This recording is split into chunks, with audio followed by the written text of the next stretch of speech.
Hello everyone. Welcome back to GraceNicoleMyths, Astrology and Tarot. These are the full moon in Capricorn, goodbye shadow secret code name readings. All right, for those of you not familiar with the secret code name readings, these are purchased by individuals via my Etsy shop, which is linked in the description below. All right, they're purchased by individuals, and when they are, I say, hey, I got you. Your secret code name is... and in this case, it was Dominos Volcano. All right, so they know this is their reading. Their secret code name is Dominos Volcano. It's their reading. The beauty about these secret code names is that anybody can resonate to a secret code name and be drawn to it in divine time. And there is a good chance that there is a message in here for you. All right, there's a significant message in here for you. So thank you, Dominos Volcano. Thank you for being a part of this event and allowing your healing to also be the healing of other people. It is greatly appreciated. Thank you for being a part of it. All right, the decks that I'm using today, I'm using my Night Sun Tarot to identify what the shadow that is we're saying goodbye to is, and then I'm using my Shadowscapes Tarot as insight into how the divine spirit, God, whatever you want to call it, is working in your favor to help you say goodbye to this shadow. All right, so with that said, Spirit, please, for Dominos Volcano and those who would be drawn to it in divine time, what is the shadow? And it's crazy because when I got the visual for the secret code name, it was literally like a chain of dominoes going off through like a lava field, and it hit the base of the volcano, and as soon as the dominoes hit the base of the volcano, it erupted. It was really, really intense visual. So Dominos Volcano, what is the shadow?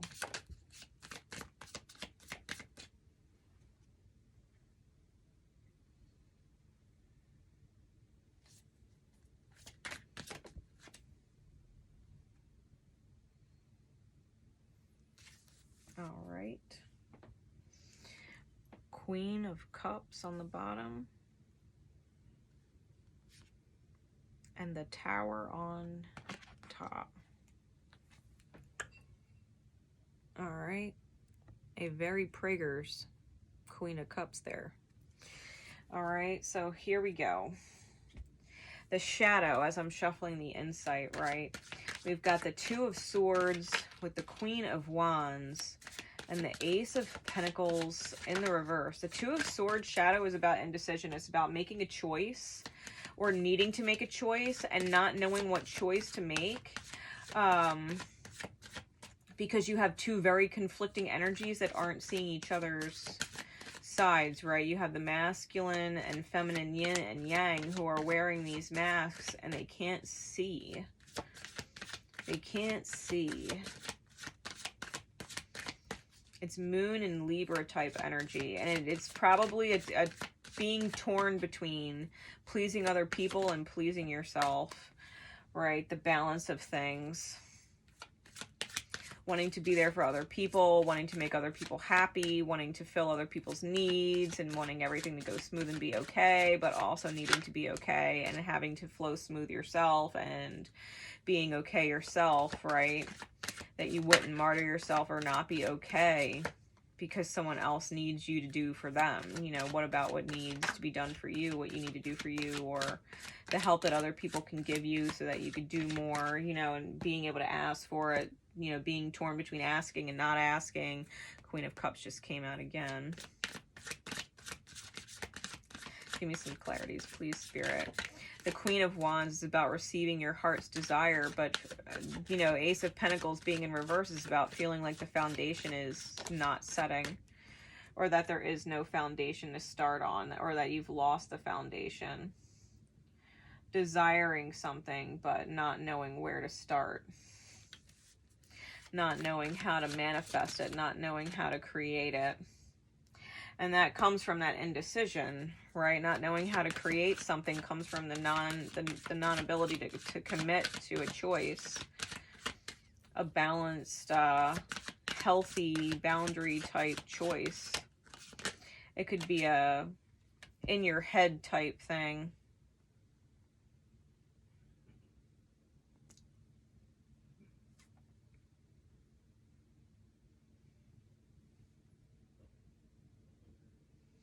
So Spirit's going to help you out here. Okay. We've got the Two of Wands on the bottom. And the Tower on top. All right. So the Tower on top could be a complete reality shift. It could be a complete change of work that is necessary, or corporation, things like that. It could be a complete leveling of the playing field. It could be a complete rewrite of family dynamics. It could be a complete rewrite of friendship, social circle dynamics. It could be a big release that I think that you might already sense is coming, or have already been feeling it, right? That you've already been feeling it. That something is lost to you that was once there, and wanting to really figure out if you should stick around and wait for whatever it is to have life breathed back into it, or if you should move forward. You know, because the Two of Wands is about knowing that forward movement is the way, but feeling shackled to the current situation. Feeling like you can't get off the rock you're on.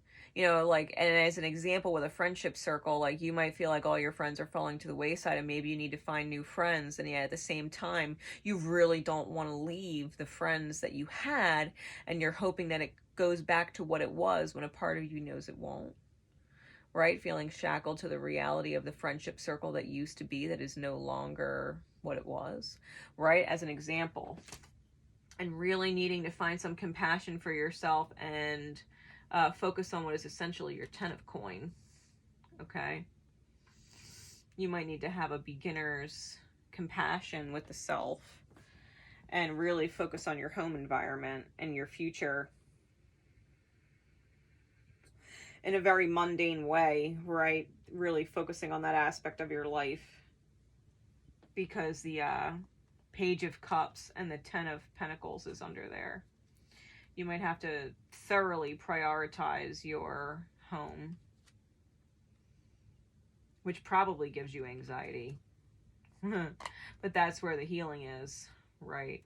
That's where the healing is. That's where you're meant to shine, and also where you fear your inability to shine when you're more than capable. Okay?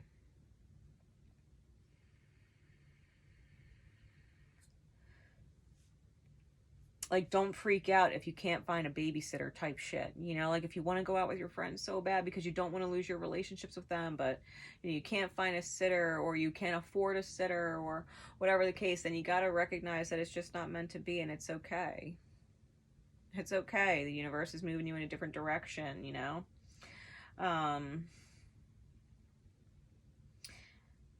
The Four of Wands with the Ace of Cups, this joy and stability of spirit.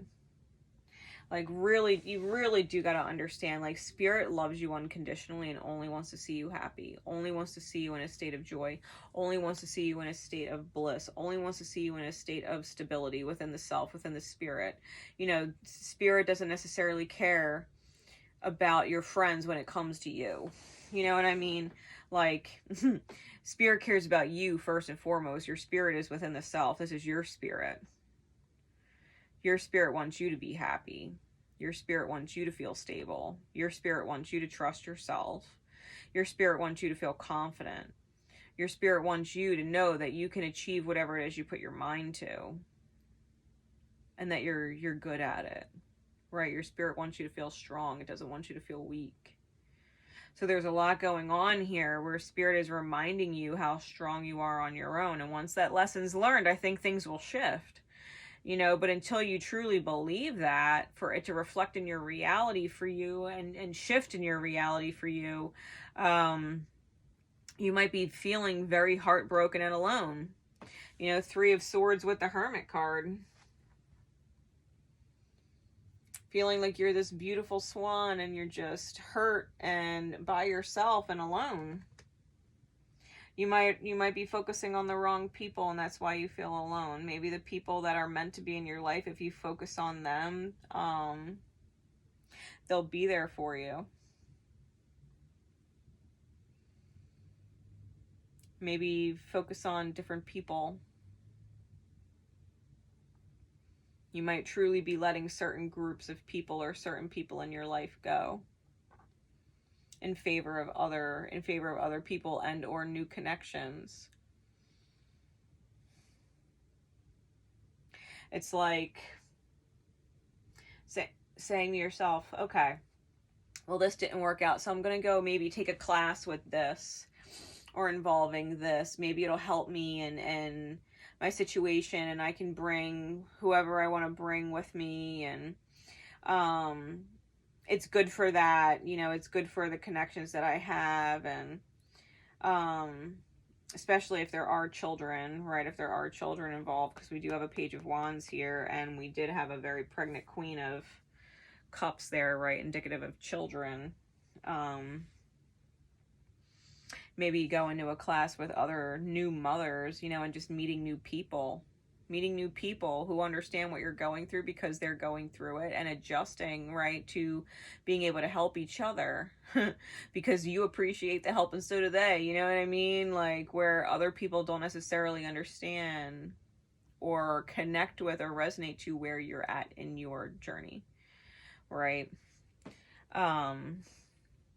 The Fool with the Nine of Wands is about taking a leap of faith on what is essentially your own healing and overriding the wounded warrior, wounded healer, Chiron type energy. Really overriding it. Remember how beautiful you are and how capable you are. This energy. Both of them are on the precipice of something, right? The peak of something. She's standing on a pinnacle right here, and so is he. The feminine and the masculine. It's about knowing that you're at your peak and not feeling like you're at your lowest.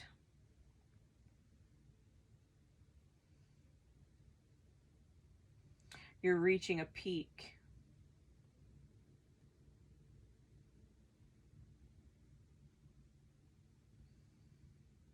And I think, if anything, it's kind of sad to know that you have to let go of this peak point of view, peak perspective, in order to go see a new one. Like, yeah, it's a beautiful view, but there are other views to be seen. There's other peaks to reach. Like, the journey's not done. Queen of Cups in the reverse with the King of Pentacles clarified by the Page of Wands.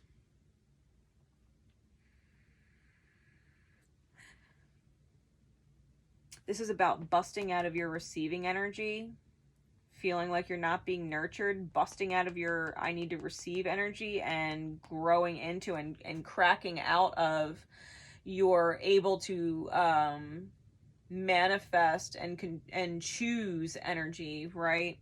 Releasing the feminine energy of needing to receive. We're needing to receive emotional support, needing to receive intuitive, you should know what I need type energy, right? And really jumping into the masculine energy of, I know what I need and I'm going to go create it. I'm not going to wait around for someone else to give it to me. I'm going to go create it, right? Flipping into that and reinventing the self with the Page of Wands in that energy. Flipping from being feminine heavy or feminine yin dominant and really getting into your masculine energy, your willpower, your drive, your determination, your ability to choose, your ability to manifest and dictate what you experience in your life, versus waiting for somebody else to fill the order, fill the bill. It's like you're either sitting at the table waiting for someone to read your mind about what you want to eat, or you're in the kitchen cooking it, so to speak. You know, life metaphor. You're either waiting for someone to bring it to you, or you're saying, fuck it, I'm going to go cook it myself. I'm not going to wait for someone to bring me the perfect meal. I'm going to go make it. That's life.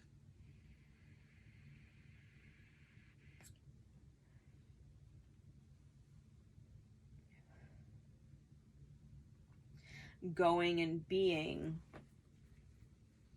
your own ideal partner. Being your own ideal partner. Your ideal partner knows what you need. You got to be that. You got to know what you need. Your ideal partner gets it done. So what happens when you become your ideal partner? You get it done. You choose it. You got to be your own ideal partner. You've got to be your ideal partner for you. That's where you're at right now. You want to say goodbye to this wishy-washy shadow that doesn't know what to choose because some part of it wants to please other people and be there for other people, and a part of, you know, the self needs to please the self and be there for the self. You've got to let your heart's desire come into form, and if you are afraid of not having a solid foundation, well, then you've got to start building it.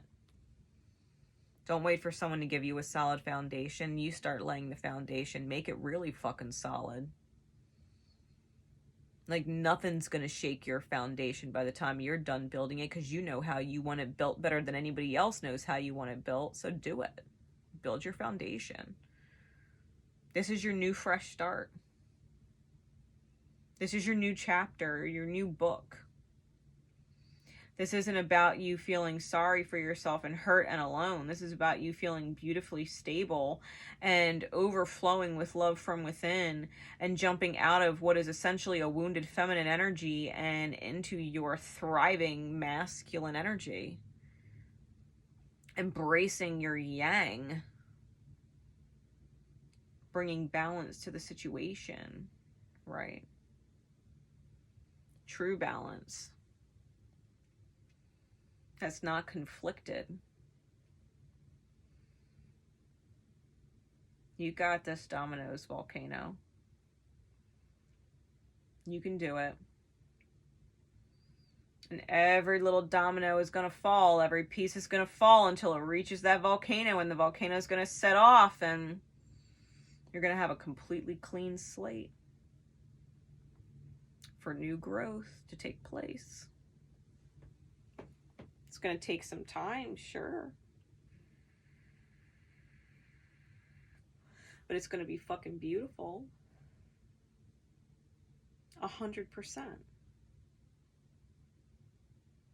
And you're going to be glad that the volcano erupted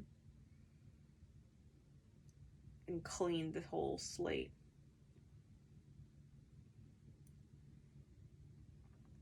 I do believe that. You know, I linked it in the description, a music video by Crowder called Crushing Snakes. And it was the inspiration for the cover art for these readings. So I highly recommend taking a listen. All right, leave me a comment. If it resonated, let me know if it did. Drop a like if you haven't already. And thank you again for allowing your healing to also reflect in the healings of others and being a part of this event. You are greatly appreciated. Thank you very much for being you, and I will see you next time. Take care.